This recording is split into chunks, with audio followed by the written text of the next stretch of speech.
Factor for ICH এটা নিয়ে আজকে একটু বলবো, সেটা হচ্ছে ইন্টারসেরিব্রাল হেমোরেজ। এটা কাদের হওয়ার ঝুঁকি বেশি সেটা নিয়ে আজকে একটু বলবো। বয়স বাড়লে একটা ঝুঁকি বাড়ে, এটা আমরা জানি যে যত বয়স বাড়বে তত কিন্তু আইসিএইচের ঝুঁকি বাড়বে, এটা একটা হয়। এরপরে যেটা হয় সেটা হচ্ছে যে প্রেশার যদি থাকে কারো, তাহলে ব্রেনের মধ্যে হেমোরেজ হতে পারে। কারো যদি ডায়াবেটিস থাকে তার কিন্তু ব্রেনে হেমোরেজ হতে পারে। বয়সের কথা বললাম, প্রেশারের কথা বললাম, ডায়াবেটিসের কথা বললাম, এগুলো হলে কিন্তু ব্রেনের মধ্যে হেমোরেজ হওয়ার চান্স বাড়ে। তো যাই হোক, এটা হলে কিন্তু প্রচণ্ড মাথা ব্যথা হয়, বমি হয়, অনেক সময় রোগী অজ্ঞান হয়ে যায়, হাঁটাচলা করতে বেশ অসুবিধা হয়, এই ধরনের সমস্যা কিন্তু দেখা যায়।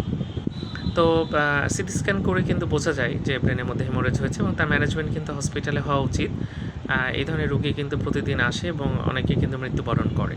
তো যাই হোক, আইসিএইচ বা ইন্টারসেরিব্রাল হেমোরেজ, ইন্টারক্রানিয়াল হেমোরেজ যেটা আমরা বলি, এটা কিন্তু প্রচুর পাওয়া যায়।